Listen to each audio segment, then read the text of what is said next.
Oke, pada video kali ini saya akan memberikan cara untuk stop koneksi pemakaian yang tinggi atau penggunaan data yang tinggi di laptop atau PC Windows 10 atau Windows 11 ya. Yang pertama di sini yang kita perhatikan adalah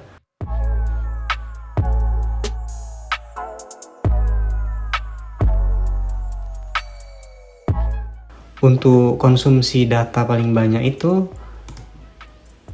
kita bisa cek di bagian network dan internetnya ya, di bagian data usage ini, atau kita pilih di bagian advanced network setting ini, lalu pilih data usage jika tidak muncul tadi ya. Nah ini dia.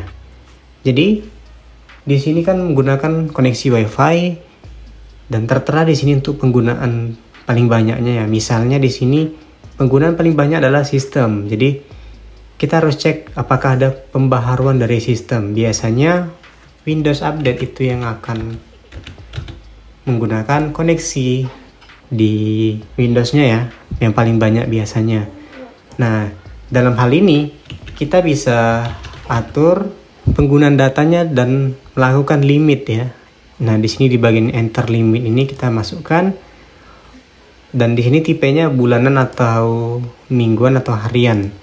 Jadi kita bisa lakukan limit, dan setiap satu bulan misalnya itu dia akan mereset. Jadi kita masukkan di sini dalam satuan giga misalnya atau sekitar 2 giga, lalu kita save. Jadi dia akan melakukan limit data di sini. Di sini sudah menggunakan sekitar 4% penggunaan. Dan untuk meter koneksinya bisa kita hidupkan di sini ya. Untuk meter koneksinya bisa kita hidupkan. Setelah kita cek penggunaan dari data, sekarang kita beralih ke aplikasi. Jadi aplikasi yang startup atau berjalan ketika Windows dihidupkan adalah di sini. Kita matikan di sini aplikasi yang tidak digunakan ya, karena itu akan menggunakan koneksi internet ya jika kondisinya sedang online ya. Jika sudah, di sini kita cek juga di bagian offline maps ini. Jadi di offline maps ini nanti ada pembaharuan ya. Pembaharuan di bagian ini, map update-nya. Jadi kita bisa matikan agar dia tidak otomatis melakukan update ketika menggunakan WiFi atau koneksi internet.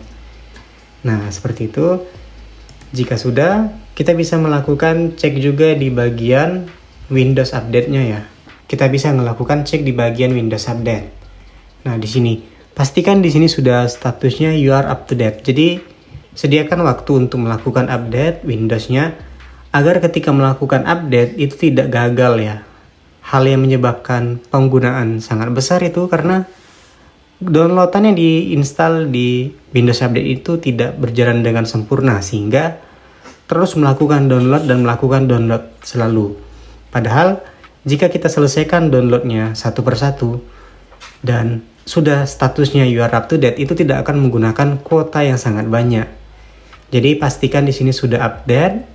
Dan jika ingin melakukan update, silakan diupdate dan ditunggu satu persatu sampai selesai. Maka update-nya akan normal dan lancar nantinya, sehingga tidak akan memakan koneksi ataupun kuota internet yang sangat banyak. Kemudian di bagian ini advanced option-nya juga kita pilih. Nah, di sini kita bisa matikan saja ya. Di sini matikan. Kemudian di sini untuk optional update-nya kita pilih. Jika ingin melakukan update di bagian update tambahannya, kita bisa lakukan update ya. Kemudian delivery optimization-nya di sini kita matikan saja ya. Jika statusnya on, kita matikan, dan download option-nya juga bisa kita cek. Jadi begitulah tips yang bisa dilakukan. Semoga bermanfaat. Jika ingin bertanya silahkan komentar di bawah. Sampai jumpa pada video selanjutnya.